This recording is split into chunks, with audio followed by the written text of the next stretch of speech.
All right, guys, welcome to another video where we talk all about real estate and neighborhoods and things coming to the island so you can be the first to know and the most informed when it comes to all this stuff. And if this is your first time watching my channel, my name's Marina Tolentino and I'm a realtor here on island. And really, I just love being the connector of people and information so you get the best of the best. But today we're going to talk about something a little bit different, and it's really to help you understand and navigate what the news is telling us about prices in real estate and how you can kind of plan for future predictions about pricing and stuff like that. So a lot of the times we'll see on the news like major issues are happening with real estate, or prices are crashing, or inflation's happening over here. But how does it affect the Hawaii market? Because we are a very different place, right? Not only are we 3,000 miles across the Pacific from them, but our market is just so much more different. So today we're gonna dive into being a little rock with a lot of people and how that influences our real estate market versus what the mainland is dealing with.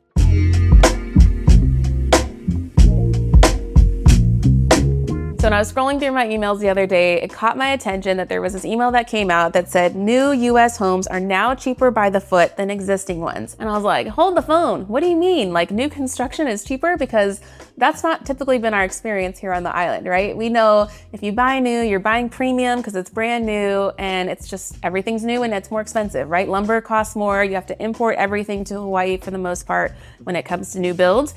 And so naturally we think it's more expensive. But how is it possible that it's now suddenly cheaper in the mainland for new versus resale? So I did a little bit more deep research. There's another news article that's titled "New Construction Price Hits a Premium All Low." And so I was like, what does that mean?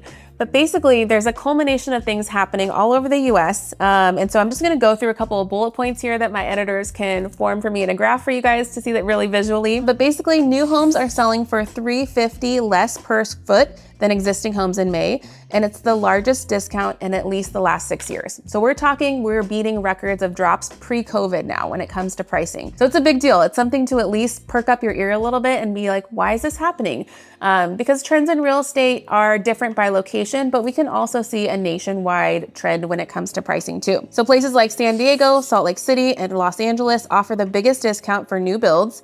And they're not needing any updates or repairs. And that's the top reason for most people wanting to buy these homes. But again, I'm thinking, why are they discounted, right? We know that they're new. We know that you don't have any maintenance due in the first couple of years. So to me, it's still a premium. I would want to pay more for that to get a really low maintenance homes. But then another thing that's happening is these builders are not building like they used to 10 years ago or 20 years ago, right? We're seeing much, much smaller square footage and footprints of these homes. The land area that they're using is smaller, and they're designing them to also be more efficient with space. So we don't have like extra large hallways, and we're really minimizing the footprint of the home to get as much as we can in within that square footage. So they're smaller, which makes more sense why they can come down on price a little bit. Now, another thing that they shared on here was talking about the South. So I think the South is one area that prices are falling with new construction, and maybe it's because they have more space. So again, when we think about island life versus the mainland, the South still has a lot of open land, not necessarily in San Diego and LA, but when we talk the South, they have a lot of areas that are not developed yet. But when we look on Oʻahu, what we have is what we have, right? And we pretty much developed majority. We have our small little pockets of new construction neighborhoods like Opili, like Koa Ridge, where they are expanding those out, but they're pre-selected, like this is the only area where we're doing it. And it took over 20 years for them to change that zoning from agricultural to residential to be able to build those developments. It's not like we're creating more land. We're not the big island. We're not having lava flows out into the ocean. It's what we have is what we have, and it costs more money on Oʻahu. So we're not really seeing those fluctuations in prices when it comes to new construction beating out resales just yet anyways. Now, another thing to note is what has happened to pricing of building supplies post-COVID. It's gone up significantly, and not even like 20%, but this data is saying 50% up since the pandemic. So it's costing builders way more money to produce these homes than it used to pre-2020. But really there's this price gap that's been narrowing between what it used to be to build a home versus a resale. Now that's getting more equal, and eventually we might see that start to slip a little bit. And I think it's just because the demand of the maintenance on older homes is really starting to wear on a lot of these neighborhoods. So when I compare homes that are built 20 years ago, they need a new roof now. Like a lot of Ocean Point is reaching that time period where you need a new roof. Maybe you want to add any new exterior paint, right there, new roof and paint is gonna be $30,000. Not a lot of us have that money saved up, or we're able to make those maintenance purchases for our homes. And so instead of choosing an older home that, yes, the neighborhood's fully developed, I'm gonna default to new construction instead, because I know I don't have to do anything for at least 10 to 15 years. And most of us don't live in our homes for 10 years anymore, right? On average, a family's moving every 3 to 5 years because family sizes are changing, jobs are changing. So the fact of thinking that this home's gonna be the forever home is just not the reality for most buyers. So we're keeping that in mind too. Now, the last thing that I think is really important when builders are competing with resale homes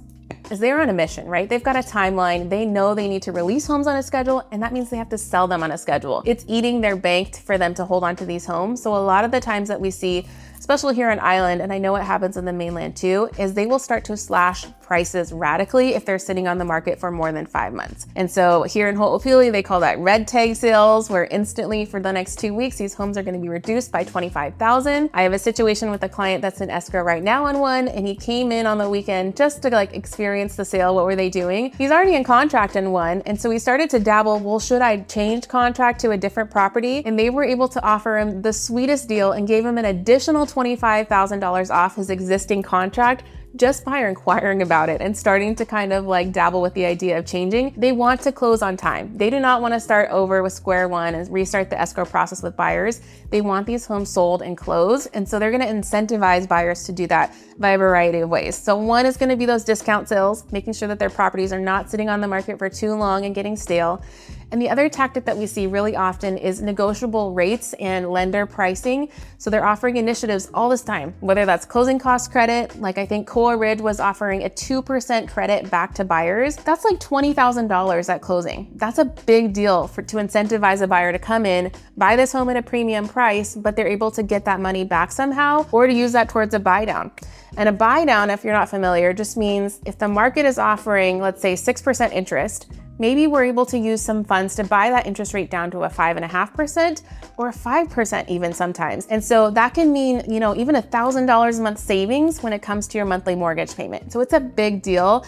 And these developers are not shy to using these strategies to making sure that they're moving their inventory. So just keeping in mind, like, you can find a steal of a deal when it comes to new construction, but they're gonna be priced market appropriate for the most part. So let's kind of dive into, on Oʻahu, how does that pricing really affect resale versus new construction pricing? So I did a little research right before this video just to say, like, okay, if we're talking about a place like we're at today, we're at the D unit in Ho'opili in Alana. This is priced at about $650,000. There is a resale property that was built 20 years ago in Kapolei listed at $610,000. And you're thinking, well, that's cheaper, right? It's a resale for $610,000. It's 1,175 square feet. It's a little bit smaller. This one's about 1,300 square feet. It's about $519 per square foot.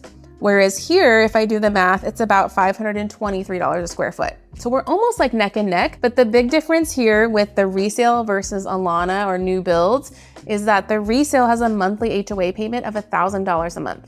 Okay, that's a big deal. Whereas here it's $661. So you do have to kind of nickel and dime and compare on the purchase price, but also the HOA payments to see what your monthly is going to impact on your price per square foot. Because I think that's really impactful, especially as we've seen all of our HOAs drastically go up in the last 2 years because of the insurance crisis that Oʻahu has experienced. It's really important just to have the big full picture, okay? Another example is there was a resale at $650,000, but it's only 1,000 square feet. So it's also 20 years old, a little bit smaller square feet, but that one's priced at $620 a square foot. So when I really break these down neck to neck, like on the top price, the list price, it's pretty much market appropriate on what new sale is versus the resale. But the big difference here is the HOA fees. So when you get new builds, you know it's brand new. There shouldn't be a lot of like funds needed. You don't need new plumbing and new roofing projects on your condominiums. But on a resale that's 20 years old, if the HOA board has not done a good job of appropriating funds and having reserves available and all of that, you're gonna start to see assessments hit you as an owner potentially, or you're just gonna see that HOA payment gets increased in general and you have no choice of what to do with that. If you own in that neighborhood, you just have to pay it. And so it's just really important to do do your cost comparison, have a big picture perspective when it comes to resale versus new builds, and just realizing there's opportunities at both, right? And one thing I didn't mention when you buy resale is you can negotiate the price. Hello, that's number one. On new builds, the price is the price. What they list is what they get, unless you're getting a sale discount weekend or something. But when you go to resale side, you can negotiate tons of seller credit. You can come under asking, right?